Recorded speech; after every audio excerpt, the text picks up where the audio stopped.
Hey guys, what's up? So, a close friend of mine was really impressed by Ryan Gosling after watching the Barbie movie because he stood out in that film, and even in that terrible film, he managed to do a good job and make everyone else laugh and entertain for a few hours. So, he decided to do a Ryan Gosling movie marathon. And he ended up recommending me a movie called Lars and the Real Girl, which came out back in 2007.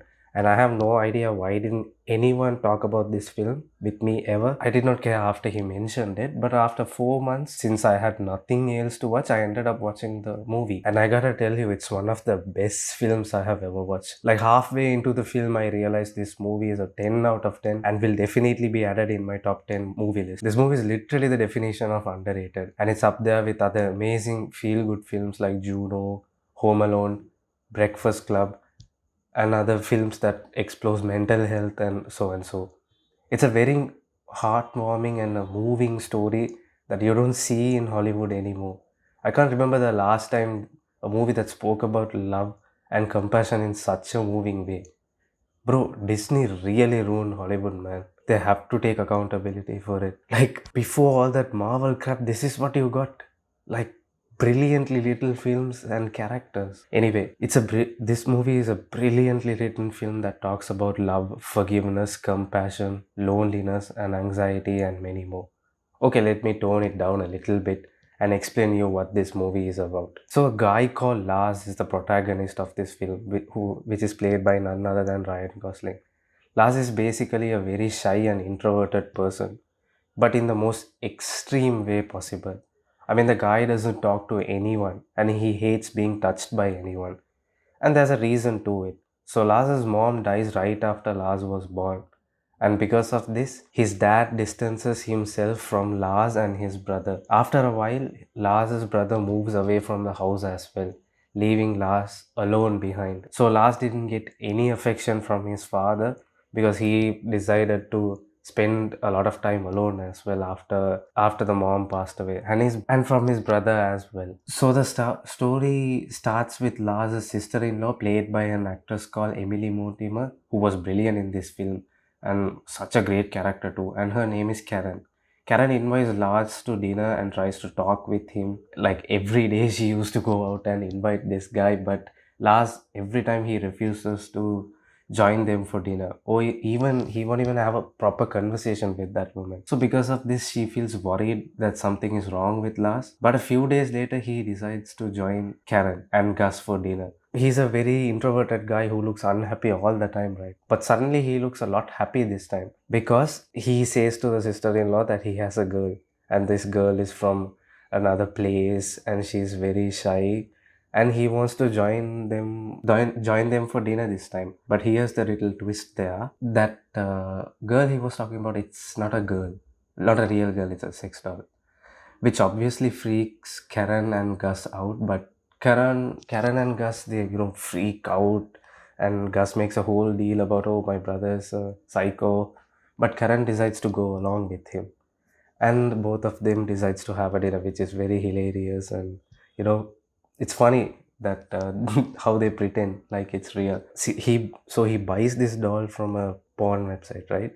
So in that website they make up a story. The Lars tells that story to them and make them believe, and since they are going along with it, they convince Lars that that we have to go to hospital right now, hospital tomorrow, check with the doll. I think the doll's name is Bianca. Yeah, check with Bianca because she has moved from another place, so she might have some sickness. But what they actually wanted to do is check with Lars. So they, to get him to go to hospital, they play this whole drama, and the doctor checks Lars, and doctor informs that this is just a delusion. Like, it's not like he's a psychopath or anything, but he's just making all this stuff up in his mind. And the only way to cure this, or to make him get rid of that doll, is to pretend like she's real and go along with it until he gets rid of this doll. That's basically the idea. So him going from being in love with a doll because it won't hurt or leave him, to a normal guy who falls in love with a woman, is basically the story. So let's discuss the plus of this film. So for me, the biggest plus of this film is Lars, the character itself. I can't remember the last time they made an interesting good guy. I mean, you can definitely say where Ted Lasso is a very interesting good guy, but there's only one Ted Lasso. In a long time, you only saw one Ted Lasso. So yeah, like a very innocent and broken character, but still very appealing, and a character you sympathize for and root for, and a character that's very innocent and naive. And Ryan Gosling was beyond brilliant as Lars. During the climax, I couldn't help but tear up. Again, I don't think Hollywood or any other cinema makes interesting good people anymore. I think because people can't relate to those characters, which is questioning by the way, but that's the case. And next is the supporting characters. Like I said, the Karen's character is such a lovely character. Like the extent she goes to take care of Lars is very heartwarming. And like somewhere in my heart, I wish I had a sister-in-law like that. Anyway, the next plus is the story itself. I don't think I was bored even for a minute in this film. This is just a movie I needed right now. Like I very badly needed a feel-good movie, and this was just it. I loved how the entire village came together to help Lars, and they showed their support to cure him and to make sure he will be all right. So Karen, Gus, and the whole village decide to pretend like that doll is real, and they talk with the doll, and even spend time with the like the village people spend time with the doll, like take her to salon, spend some time with her, like girl time and all. They do that. They go to that extent to help this man, and eventually Lars falls in love with a real girl, and he makes up a story like the doll is dying, and he finally kills the doll almost, like that's what he does. And then even host a funeral, like the whole village host a funeral, and finally Lars gets rid of the girl. Like in order for him to move on and to fall in love with that girl, he makes up a whole ass story, and everyone pretends like she is dead and he has moved on. Even the dynamic between him and his brother was very subtle but brilliant.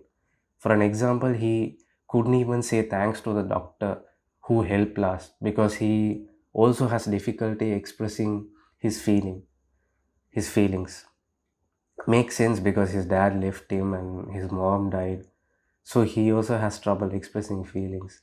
And it's even more clear when he realizes that he shouldn't have left Lars alone, and he apologizes to him but struggles to get the words out.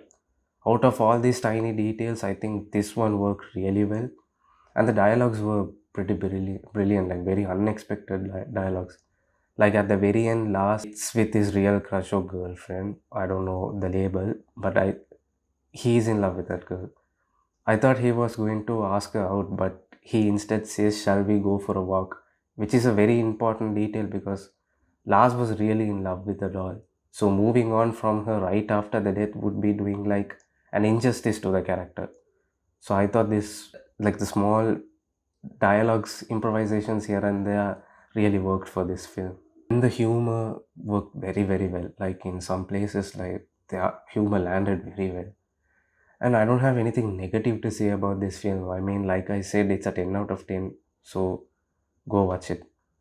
But this movie moved me in a very honest way. Like I haven't seen in a very long time. Like people told me past lives will move me in a way, but I don't think it really got me as much as this movie did. It's crazy to think that this was a serious issue back in 2007, but now it's just normal. Like there are people living with sex dolls, which is really sad. Especially after understanding their psychology, it's heartbreaking that people do this. I think as humans, we need to learn about love and compassion, support each other through our difficult times, and be kind to each other. And that's the very important message I learned from this film. And that's the part that moved me the most, that basic kindness could fix more than you think. Anyway, I really wanted to share my thoughts on this film and encourage you to check it out because there's so much negativity online and so much negativity around us these days. So I thought this could spread some positivity, and that's why I watch so many films, but I don't talk about it because it's just another film. But I felt like this should be talked about, and I really hope they remake this film in another 15 years, so the next generation can watch this, because I have a feeling they might need it more than us right now. Anyway, guys, have a great day and take care. See ya.